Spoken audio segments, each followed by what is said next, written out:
You are listening to RudolphSteinerAudio.com. This is a reading of a cycle of lectures by Rudolf Steiner entitled An Occult Physiology. This is Lecture 2, entitled Human Duality, given on the 21st of March, 1911. We shall encounter again and again in the course of our reflections the difficulty of keeping in our mind's eye ever more exactly the exterior organism of man, in order that we may learn to know the transitory, the perishable. But we shall also see that this very road will lead us to a knowledge of the imperishable, the eternal in human nature. Also, it will be necessary, in order to attain this goal, to sustain the effort of looking upon the exterior human organism in all reverence, as a revelation of the spiritual world. When once we have permeated ourselves in some measure with spiritual scientific concepts and feelings, we shall come quite easily to the thought that the human organism, in its stupendous complexity, must be the most significant expression, the greatest and most important manifestation of those forces which live and weave as spirit throughout the world. We shall, indeed, have to find our way upward ever more and more, from the outer to the inner. We have already seen that external observations, both from the point of view of the layman and from that of the scientific inquirer, must lead us to look upon man in a certain sense as a duality. We have characterized this duality of the human being only hastily yesterday, to be sure, for we shall have to go into this still more accurately, as being enclosed within the protecting bony sheath of the skull and the spinal vertebra. We have seen that if we ascend beyond the exterior form of this part of man, we may gain a preliminary view of the connection between the life which we call our waking life of day and that other life, in the first place very full of uncertainty for us, which we call the life of dreams. And we have seen that the external forms of that portion of human nature which we have described give us a kind of image, signify in a way a revelation. On the one hand of dream life, the chaotic life of pictures, and on the other hand the waking day life, which is endowed with the capacity to observe in sharp outlines. Today we shall first cast a fleeting glance over that part of the human duality which may be found outside the region we had in mind yesterday. Even the most superficial glance over this second portion of the human being can teach us that this portion really presents a picture, in a certain respect, the opposite of the other one. In the brain and the spinal cord, we have the bony formation as the outer circumference, the covering. If we consider the other portion of man's nature, we are surely obliged to say that here we have the bony formation disposed rather more within the organs, and yet this would be only a very superficial observation.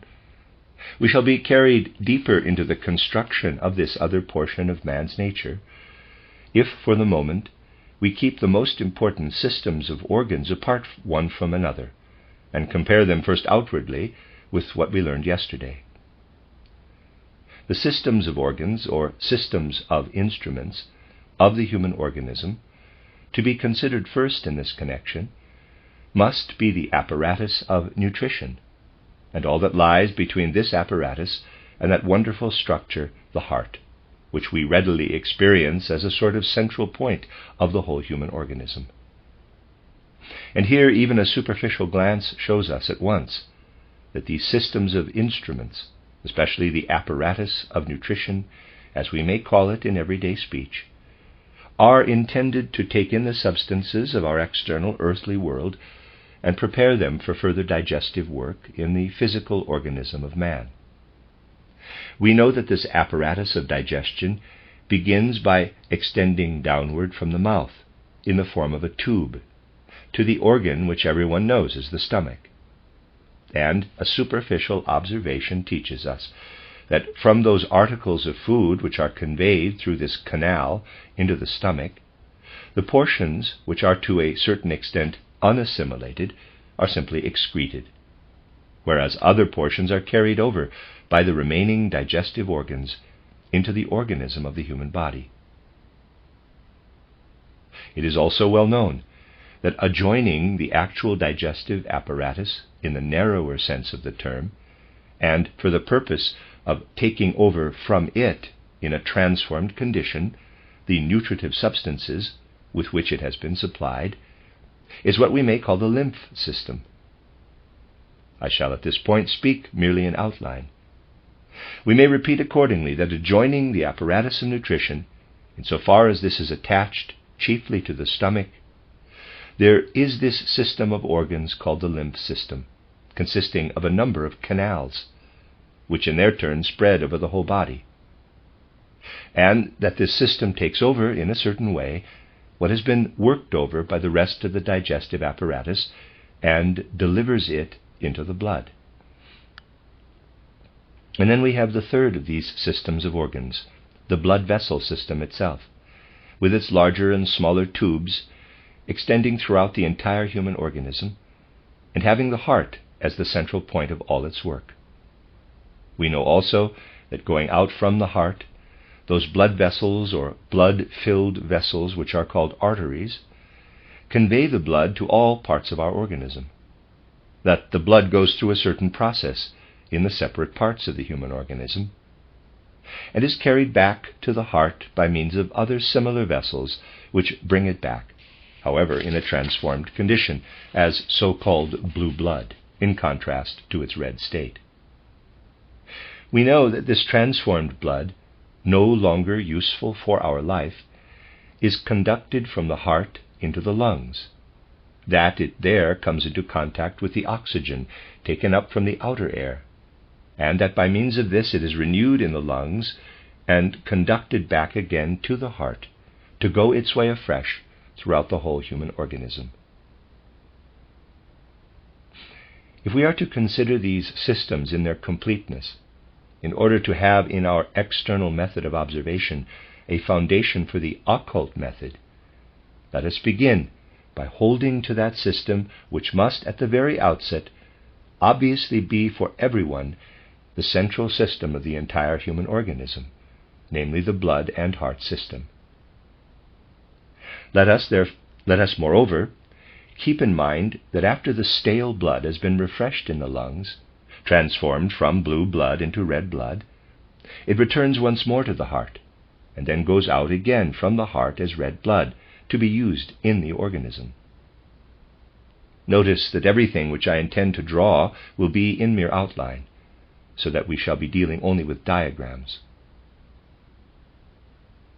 Let us now briefly recall that the human heart is an organ which, properly speaking, consists in the first place of 4 parts or chambers, so separated by interior walls that one can distinguish between the 2 larger spaces lying below and the 2 smaller ones lying above, the 2 lower ones being the ventricles, as they are generally called, and the 2 upper ones the atria. I shall not speak about the valves today, but shall rather call attention, quite sketchily, to the course of the most important activities of the organ. And here, to begin with, one thing is clear. After the blood has streamed out of the left atrium into the left ventricle, it flows off through a large artery, and from this point is conducted through the entire remainder of the organism. Now let us bear in mind that this blood is first distributed to every separate organ of the whole organism, that it is then used up in this organism so that it is changed into the so-called blue blood, and as such returns to the right atrium of the heart, and that from there it flows into the right ventricle, in order that it may go out again from this into the lungs, there again to be renewed and take a fresh course throughout the organism. When we begin to visualize all this, it is important as a basis for an occult method of study that we also add the fact that what we may call a subsidiary stream branches out from the aorta very near the heart. That this subsidiary stream leads to the brain, thus providing for the upper organs, and from there leads back again to the form of stale blood into the right atrium. And that it is there transformed as blood which has passed through the brain, so to speak, in the same way as that blood is transformed which comes from the remaining parts of the organism. Thus we have a smaller subsidiary circulation of the blood, in which the brain is inserted, separate from the other main circulation, which provides for the entire remaining organism. Now, it is of extraordinary importance for us to bear this fact in mind, for we can only arrive at an important conception, affording us a basis for everything that will enable us to ascend to occult heights, if at this point we first ask ourselves the following question. In the same way in which the upper organs are inserted in the smaller circulation, is there something similar inserted within the circulation of the blood which provides for the rest of the organism? Here we come, as a matter of fact, to a conclusion which even the external, superficial method of study can supply. That is, that there is inserted in the large circulation of the blood the organ we call the spleen. That further on the liver is inserted, and still further on the organ which contains the gall prepared by the liver. Now, when we ask about the functions of these organs, external science answers by saying that the liver prepares the gall, that the gall flows out into the digestive canal, and takes part in digesting the food in such a way that this may then be taken up by the lymph system and conducted over into the blood. Much less, however, does external science tell us with regard to the spleen, the third of the organs here considered as inserted in the main circulation. When we consider these organs, we must first pay attention to the fact that they have to undertake the preparation of the nutritive matter for the human organism. But that, on the other hand, they are all three inserted as organs into the circulatory path of the blood. Their position within the circulation is not due to chance, as nutritive matter is taken up into the blood to be conveyed by means of the blood to the human organism in order to continuously supply this with substances to replace its metabolic material. These three organs participate in the whole metabolism of these nutritive substances, and there is a diagram. Now arises the question, can we already draw some sort of conclusion from an external aspect as to just how these organs take part in the joint activity of the human organism? Let us first fix our attention on this one external fact, namely, that these organs are inserted into the lower circulatory course of the blood in the same way in which the brain is inserted into the upper course. And let us now see for a moment, while first actually holding to this external method of study, which must later be deepened, whether it is possible that these organs really have a task similar to that of the brain. At the same time, wherein may such a task consist? Let us begin by considering the upper portions of the human organism. It is these that receive the sense impressions through the organs of sense, and work over the material contained in our sense perceptions.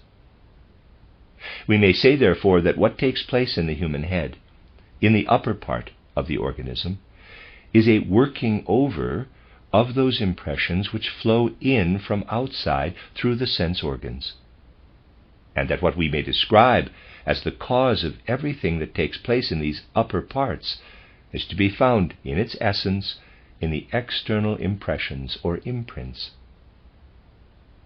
And since these external impressions send their influences, together with what results from these influences in the working over of the outer impressions, into the upper organs of the organism, they therefore change the blood, or contribute to its change. and in their own way send this blood back to the heart transformed, just as the blood is sent back to the heart transformed from the rest of the organism. Is it not obvious that we should now ask ourselves this other question? Since this upper part of the human organism opens outward by means of the sense organs, opens doors to the outside world in the form of sense organs, is there not a certain sort of correspondence between the working in of the external world through these sense organs upon the upper part of the human organism, and that which works out of the three interior organs, the spleen, the liver, and the gallbladder? Whereas, accordingly, the upper part of the organism opens outward in order to receive the influences of the outside world, and whereas the blood flows upward, so to speak, in order to capture these impressions of the outside world, it flows downward in order to take up what comes from these three organs. Thus we may say that when we look out upon the world round about us, this world exercises its influence through our senses upon our upper organization. And what thus flows in from outside through the world of sense, we may think of as pressed together, contracted, as if into one center, so that what flows into our organism from all sides is seen to be the same thing as that which flows out from the liver, the gallbladder, and the spleen, namely, transformed outside world. If you go further into this matter, you will see that it is not such a very strange reflection. Imagine to yourselves the different sense impressions that stream into us. Imagine these contracted, thickened, or condensed, formed into organs and placed inside us. Thus, the blood presents itself inwardly to the liver, gallbladder, and spleen, in the same way as the upper part of the human organism presents itself to the outside world. And so we have the outside world which surrounds our sense organs above, condensed, as it were, into organs that are placed in the interior of man, so that we may say, at one moment the world is working from outside, streaming into us, coming into contact with our blood in the upper organs, acting upon our blood. And the next moment that which is in the macrocosm works mysteriously in those organs into which it has first contracted itself, and there, from the opposite direction, acts upon our blood, presenting itself again in the same way as it does in the upper organs. If we were to draw a sketch of this, we could do it by imagining the world, on the one hand, acting from all directions upon our senses, and the blood exposing itself like a tablet to the impressions of this world. That would be our upper organism. And there's a drawing. And now let us imagine that we could contract this whole outer world into single organs, thus forming an extract of this world, that we could then transfer this extract into our interior, in such a way that what is working from all directions now acts upon the blood from the other side of the tablet. We should then have formed, in a most extraordinary way, a pictorial scheme of the exterior and interior of the human organism. And we might already, to a certain extent, be able to say that the brain actually corresponds to our inner organism, insofar as this latter occupies the breast and the abdominal cavity. The world has, as it were, been placed in our inner man. Even in this organization, which we distinguish as a subordinate one, and which serves primarily for the carrying forward of all the process of nutrition, we have something so mysterious as the fusion of the whole outer cosmos into a number of inner organs, inner instruments. And if we now observe these organs more closely for a moment, the liver, the gallbladder, and the spleen, we shall be able to say that the spleen is the first of these to offer itself to the bloodstream. This spleen is a strange organization, embedded in a plethoric tissue, And in this tissue there's a great number of tiny little granules, something which, in contrast to the rest of the mass of tissue, has the appearance of little white granules. When we observe the relation between the blood and the spleen, the latter appears to us like a sieve through which the blood passes, in order that it may offer itself to an organ of the kind which, in a certain sense, is a shriveled-up portion of the macrocosm. Again, the spleen stands in connection with the liver. At the next stage, we see how the blood offers itself to the liver, and how the liver, in its turn, as a third step, secretes the gall, which then goes over into the nutritive substances, and from there comes with the transformed nutritive substances into the blood. This offering of itself on the part of the blood to these organs we cannot think of in any but the following way. The organ which first meets the blood is the spleen, the second is the liver, and the third is the gallbladder, which has already a very complicated relation to the entire blood system, in that the gall is given over to the food and takes part in its digestion. On such grounds, the occultists of all times have given certain names to these organs. Now, I beg of you most earnestly not to think of anything special for the time being in connection with these names, but rather to think of them only as names that were originally given to these organs, and to disregard the fact that the names signify also something else in connection with these organs. Later on we shall see why just these names were chosen. Because the spleen is the first of the three organs to present itself to the blood, we can say this by way of a purely external comparison. It appeared to the occultists of old to be best designated by the name belonging to that star which, to these ancient occultists and their observations, was the first within our solar system to show itself in cosmic space. For this reason they called the spleen Saturnine, or an inner Saturn in man. And similarly, the liver they called an inner Jupiter, and the gallbladder an inner Mars.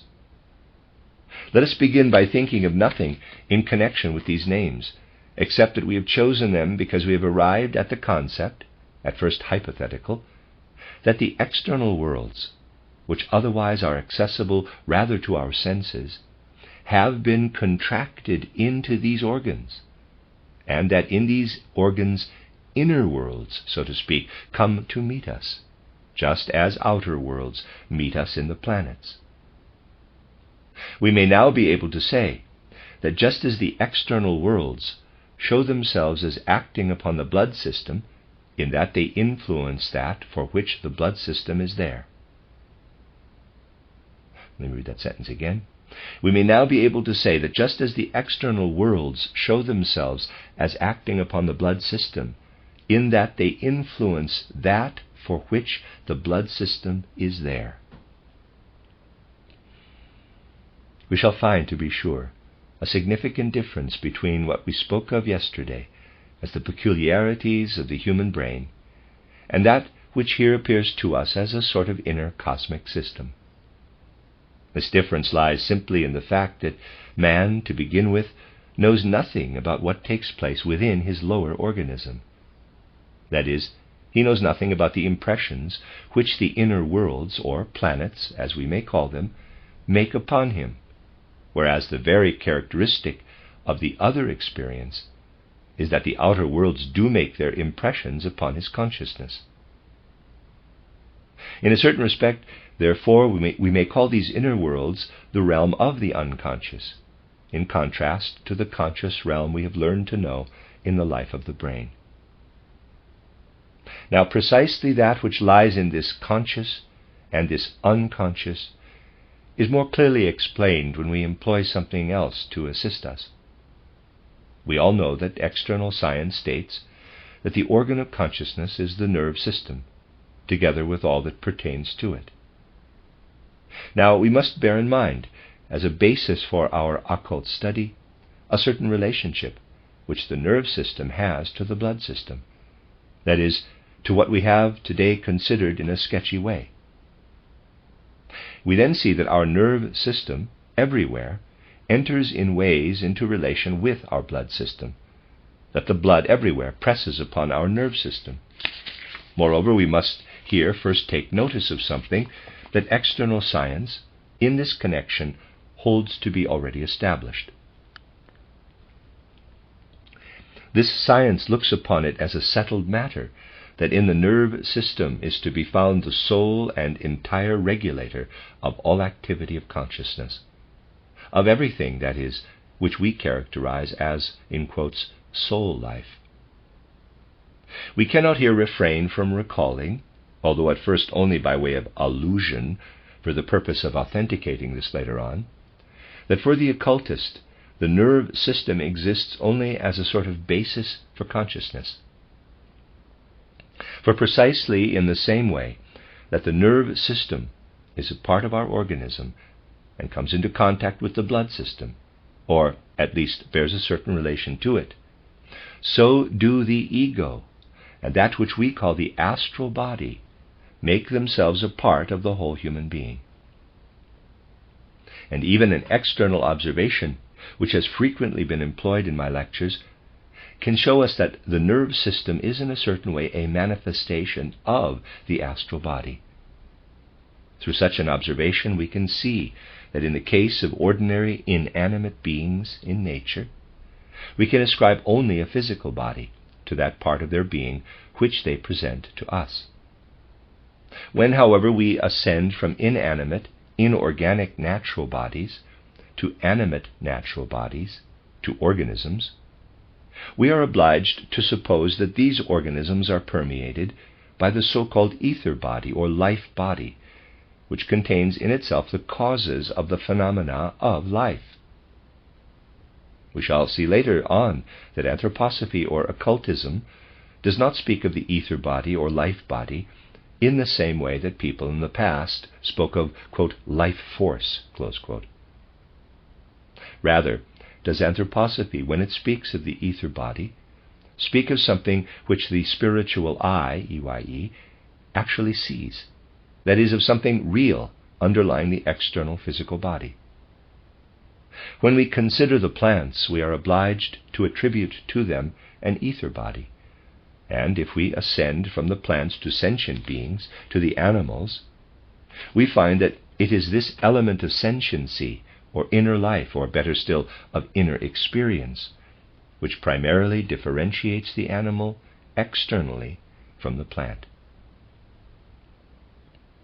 If mere life activity, which cannot yet sense itself inwardly, cannot yet attain to the kindling of sentience, to sense life inwardly, the astral body must become a part of the animal's organism.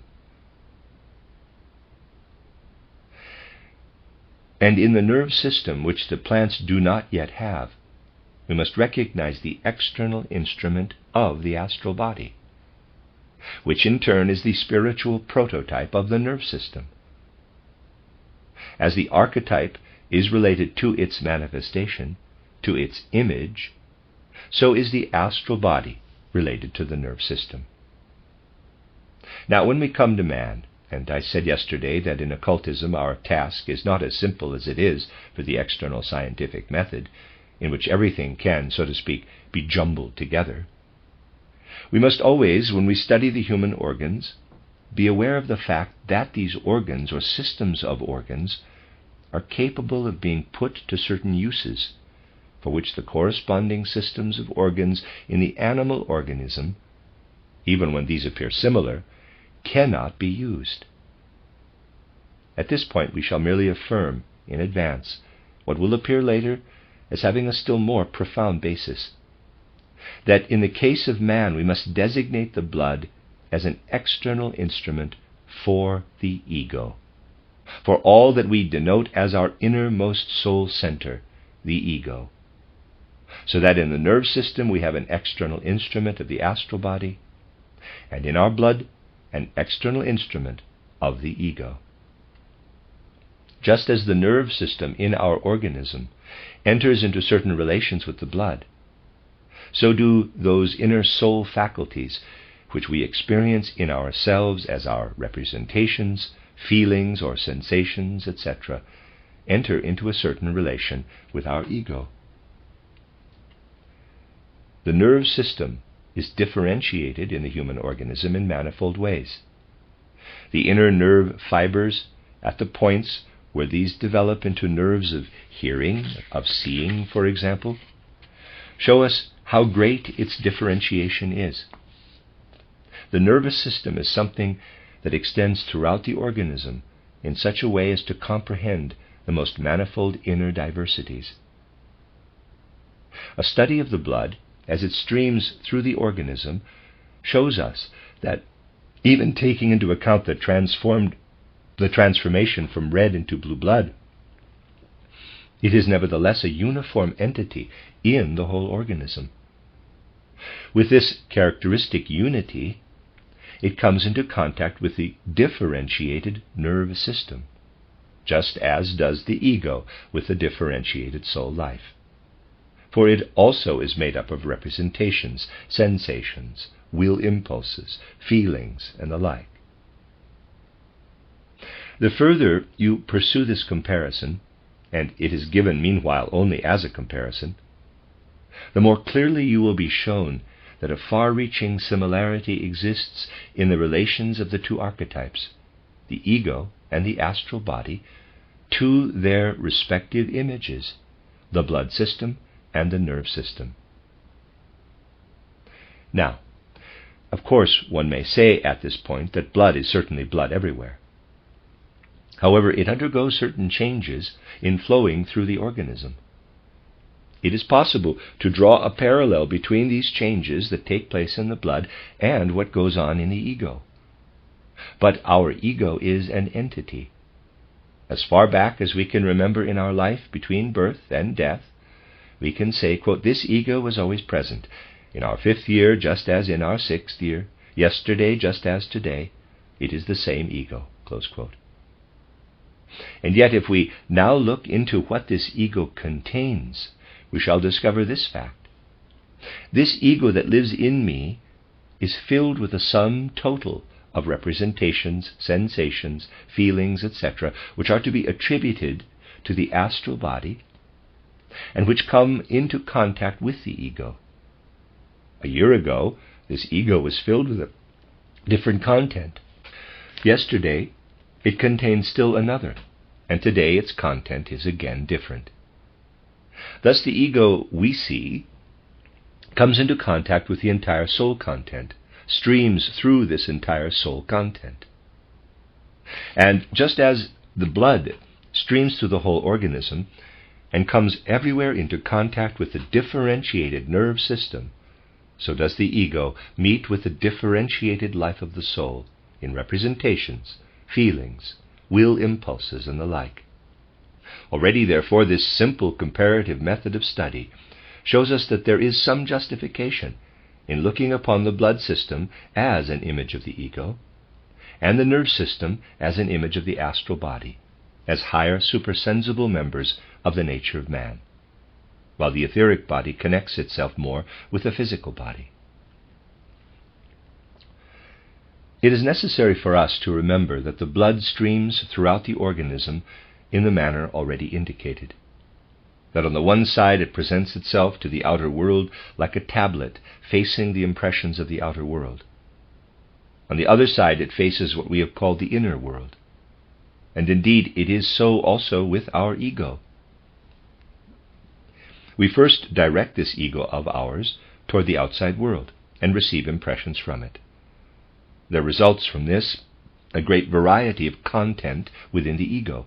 It is filled with these impressions coming from outside. There are also such moments when the ego retires within itself and is given up to its pain and suffering, pleasure and happiness, inner feelings, and so forth. When it permits what it is not receiving at this moment directly through contact with the external world, but what it carries within itself to arise in the memory. Let me read that sentence again. There are also such moments when the ego retires within itself and is given up to its pain and suffering, pleasure and happiness, inner feelings, and so forth, when it permits what it is not receiving at this moment directly through the contact with the external world, but what it carries within itself, to arise in the memory. So in this connection also, we find a parallel between the blood and the ego. For the blood, like a tablet, presents itself at one time to the outside world and at another time to the inner world, and we could accordingly represent this ego by a simple sketch, exactly as we have represented the blood. There's a diagram on page 35.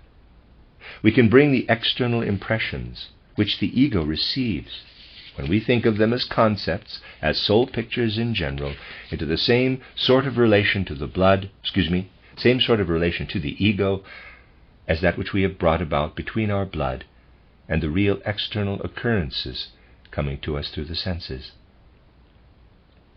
That is, we could bring what is related to the soul life into connection with the ego, exactly as we have done in the case of the physical bodily life and the blood. Let us now study the cooperation, the mutual interaction between the blood and the nerves, from this standpoint. If we consider the eye, EYE, we see that outer impressions act upon this organ. The impressions of color and light act upon the optic nerve. The impressions of color and light act upon the optic nerve. So long as they affect the optic nerve,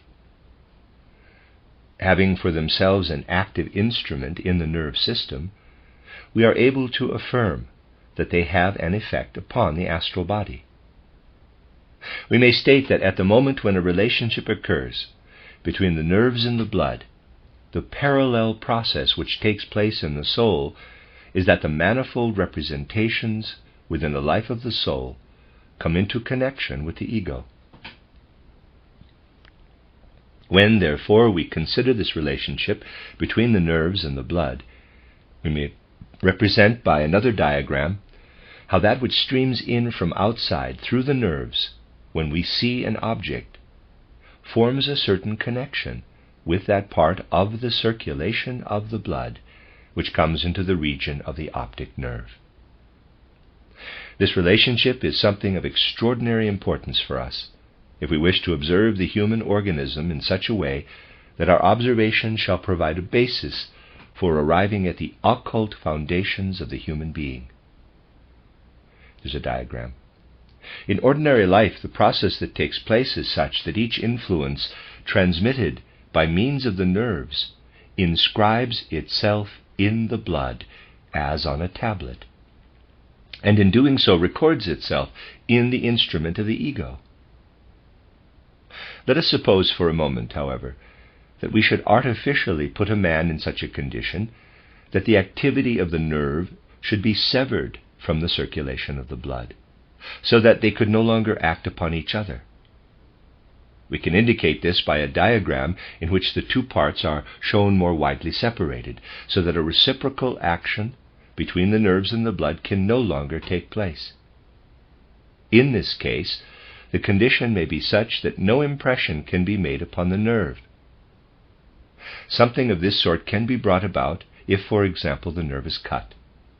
If indeed it should come to pass by some means that no impression is made upon the nerve, then it is also not strange if the man himself is unable to experience anything especial through this nerve. But let us suppose that in spite of the interrupting of the connection between the nerve and the blood, a certain impression is made upon the nerve.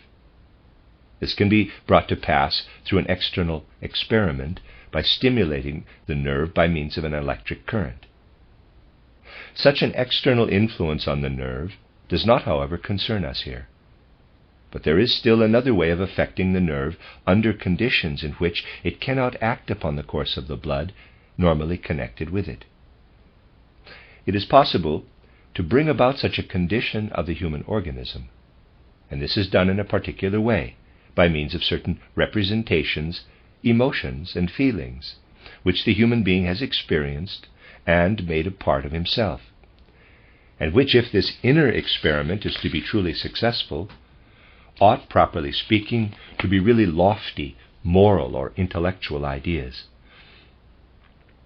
When a man practices a rigorous inner concentration of the soul on such imaginative representatives, and if he does this in a state of waking consciousness, forming these into symbols, let us say, it then happens that he takes complete control of the nerve, and as a result of this inner concentration, draws it back to a certain extent from the course of the blood.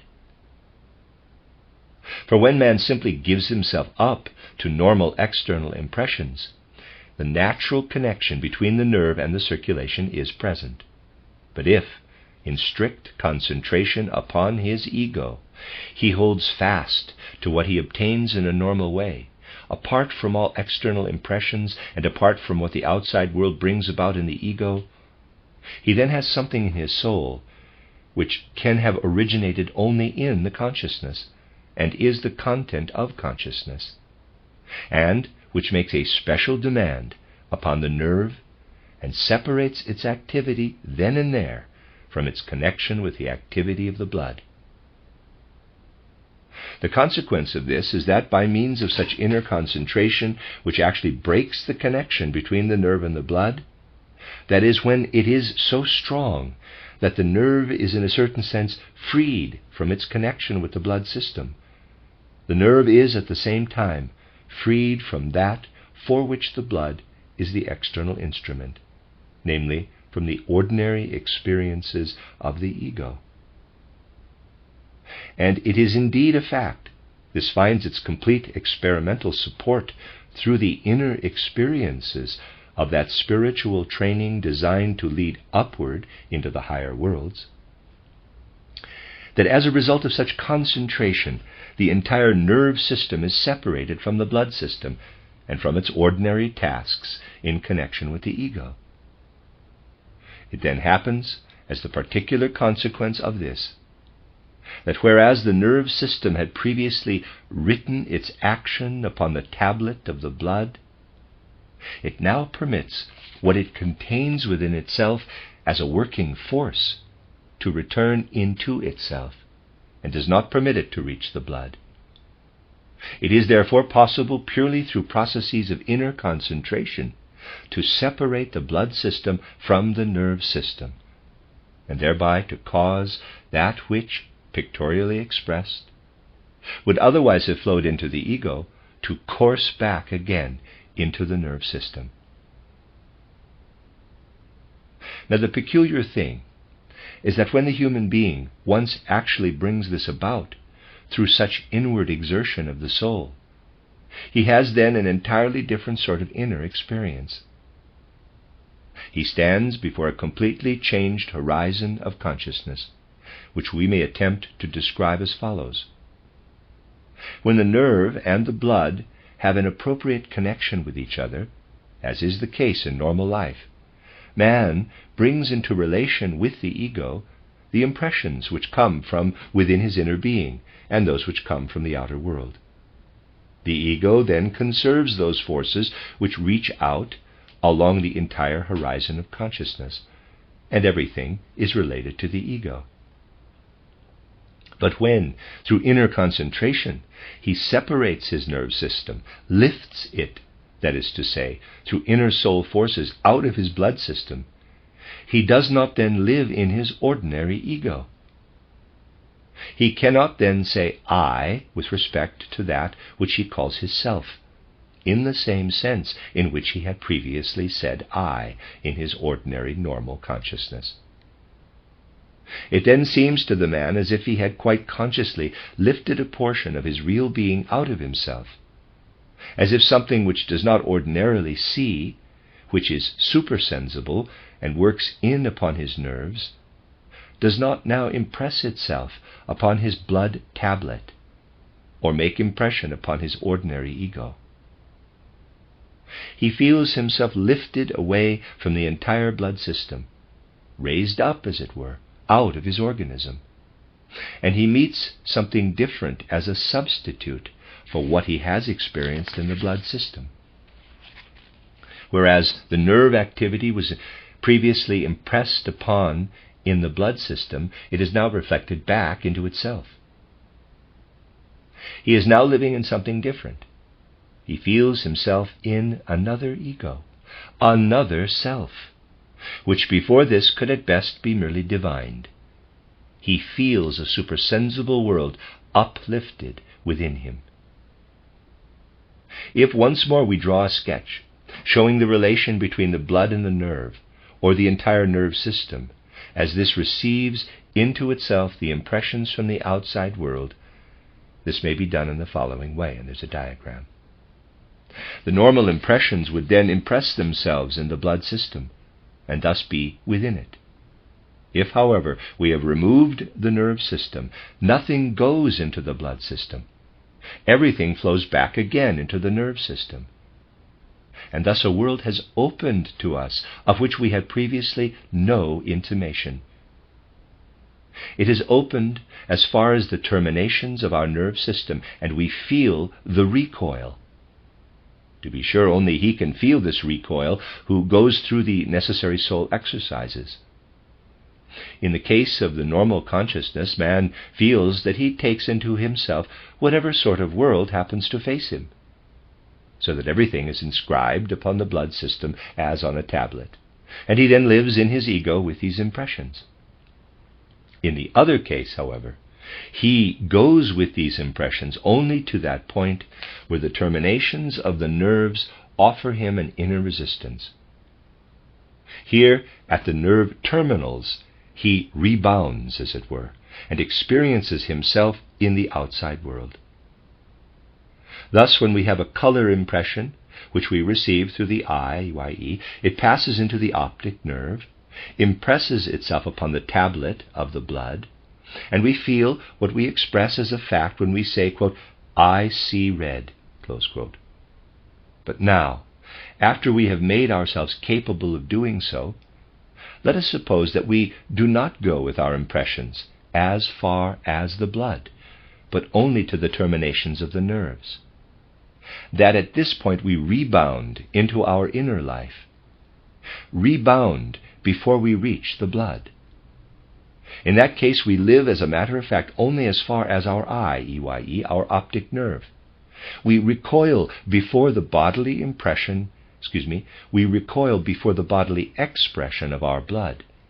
We live outside self, and are actually within the light rays which penetrate our eyes. Thus we have actually come out of ourselves. Indeed, we have accomplished this by reason of the fact that we do not penetrate as deep down into ourself as we ordinarily do, but rather go only as far as the nerve terminals.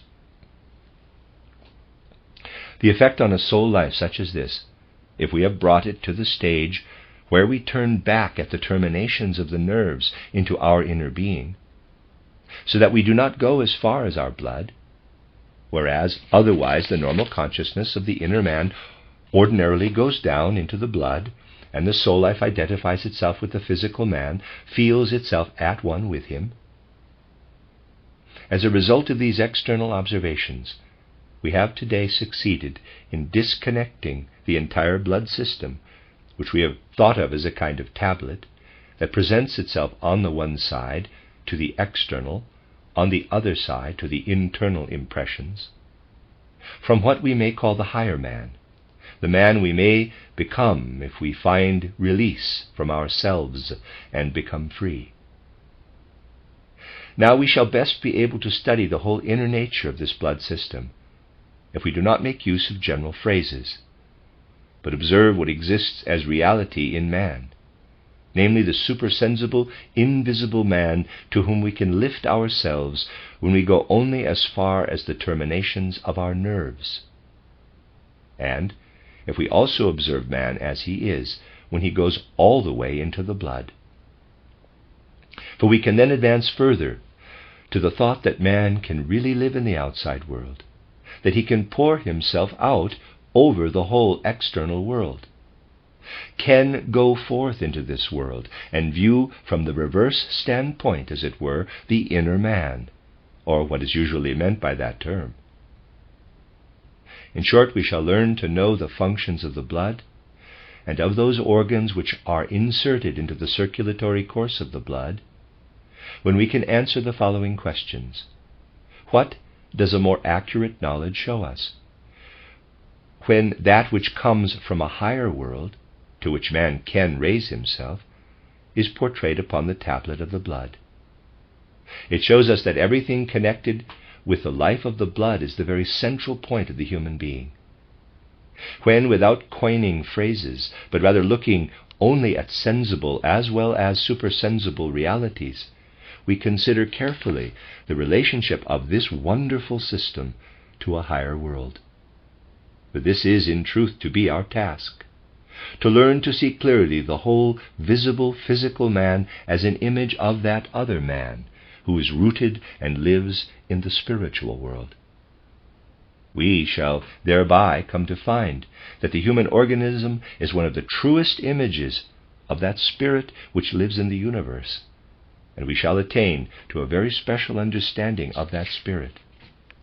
The end of Lecture 2.